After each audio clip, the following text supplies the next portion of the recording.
Welcome back, and we have our material for our fenders so we can start cutting our templates for top and bottom for both sides. But before that, we have a surprise.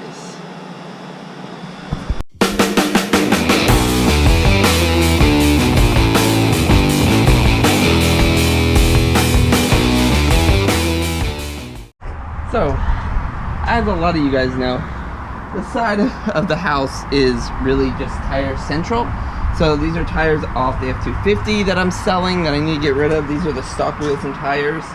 If anybody wants stock 16s on an F250 King Ranch, here they are. We have a stack of semi-slicks, R1s, and then we have some full-on slicks. And these have, I believe, 2 track days on the set of 4, but those 4 tires go to those 4 wheels as well. So you see those 4 wheels over there have tires on them. That is our surprise that we got from Will Kitchens at IDB Racing, and we're gonna look at those right now. So we picked up from Will, we picked up some Technica turbo fans. So these were on his race car. As you can see, they were green on his race car. I'll put a picture of his race car in here. It's his Pikes Peak race car. He had these wheels and tires on them. These tires are still absolutely good. They have, one tire has a flat spot, but it's not bad. We are going to put on the BF Goodwrench slicks. We're gonna put those on these wheels and get them set up for the M3 so that we can throw these on and we can go to the track or do autocross or whatever we want with that car once we get it all back up and running. But as you can see, they are green, but these are all auto flex. And as you can see, with a little bit of work, not much at all, these come out all the way back to their original finish. And as you can tell, it's Texas, so it's raining, but it's sunny outside.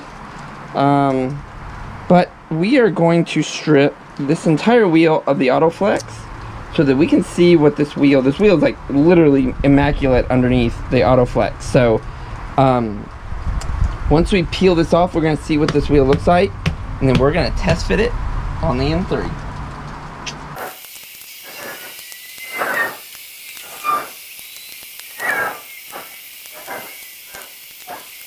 Well, we got 90% of it off. There's some down in these little cracks that are hard to get out. It's like where maybe some of the Autoflex set and kind of pooled. And then some of these windows, my fat little hot dog fingers don't fit down in there.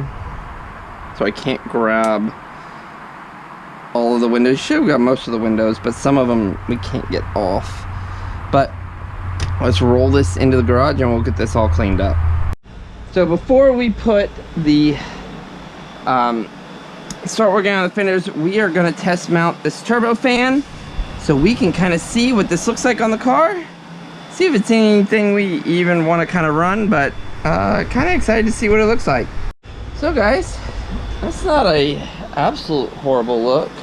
Can't really get a good side profile because we're in the garage, but that does give it kind of gives it for some reason an 80s feel and more like a Volkswagen or an E30 wheel, but that's not absolutely horrible. We do need to clean up all the green that's still left on it, but that fits actually pretty well with that fender. I'd like to see it down on the ground, but these could be an option for track wheels, you know? So these could be an option for track wheels. I like them, they sit well, and with the slicks on them, they could actually be pretty decent. So yeah, I'm excited. I'm curious to see what all 4 look like mounted up in the car down on the ground and push back to kind of see what they look like. But for the most part, they're not bad.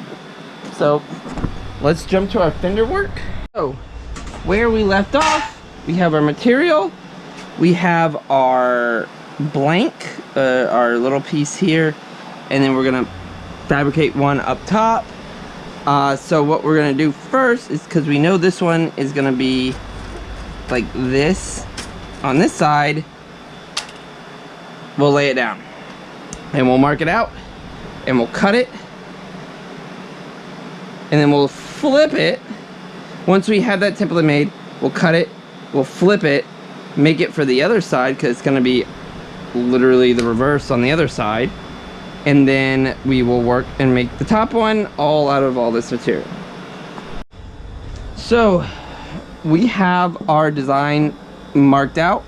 We are going to cut this out, and then what we're going to do is, after we cut it out, we're gonna flip it, we're gonna mark it, then we're gonna cut that one out. That's gonna be both the bottom for either side, and we're gonna get this all cut out, and then we can tack weld it in place, and we can actually get the fenders kind of fixed, like where they're not moving. Then we can make the underside one.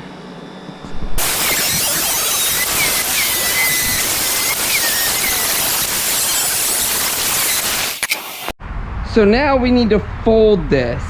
I'm not sure how well this old rusty Harbor Freight bender will do, because I think like you gotta really stand on it. Like, you're supposed to have clamps and stuff and all sorts of stuff, but I do not.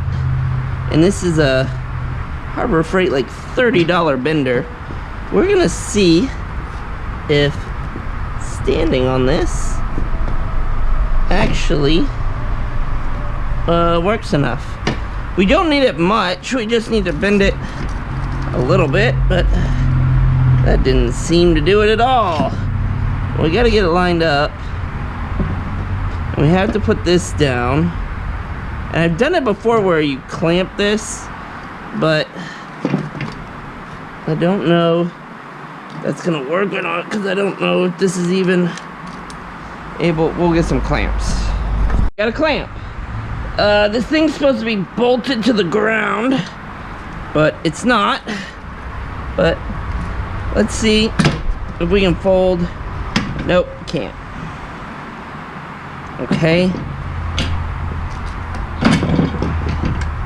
This thing, I think it's too thick of...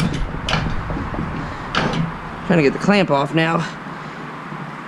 I think it's too thick of metal for this bender. That didn't bend it at all. Okay, so we have our new piece. We had to kind of rework how we're gonna do this.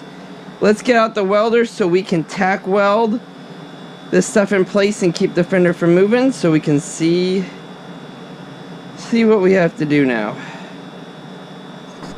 So guys, we got it tacked in. It is solid. We'll finish welding it when we pull the fender off the actual car. We have a little space there that we gonna have to fill in from the back side, but that's fine. We'll just tack weld, we'll weld it in from the back side, and you won't even see it, because this will all be finished off with body filler and, you know, paint, primer, all that stuff. So we'll fill that in when we take the fender off, but we are tight. We are there. So what we're gonna do is we're gonna jump to the other side, do the other side bottom just like this, and then we'll work on the top side to make this piece, because this one's gonna be a little bit more difficult, because we are going to be making not only this top piece like we did here, but we're also gonna be making a mount for our fender bolts that go right here. The 3, 1, 2, 3 that go down here. We are gonna be making a mount back here out of that metal, so that we have something to actually bolt onto and keep it out where we kind of want it to be, so we can put our light behind here and all that kind of stuff. So let's jump to the other side, do this on the other side, and then we'll make our top piece and weld that in. Then we can, maybe not tonight, but we will take this fender off and fully weld it up, and then start grinding it down, getting it cleaned up for all our body work that we have to do, so that we can then in turn prime and paint the lower fender and over fender and everything that goes along with it. So let's jump to the other side, do the same thing, and we'll be right back. Time to get this side all welded up.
Done. Well, we are welded up, so as you can see, cool little look. It looks pretty freaking good. We have the top piece that we need to still put on, but that's going to take a little bit more designing, but we are good to go. We need to pull these off so we can fully weld them up, but that is going to be another video, part 4, I believe, or 3, I don't know, whatever part we're on for the fenders. But now that we got those tacked in, we can pull it off, fully weld it, and start working on the body work. Stay tuned for next video, guys. That is where the fun really begins. We start putting on our RHD ITB into the M3. So stay tuned, watch next video, like, comment, subscribe. We are really getting into the M3 now.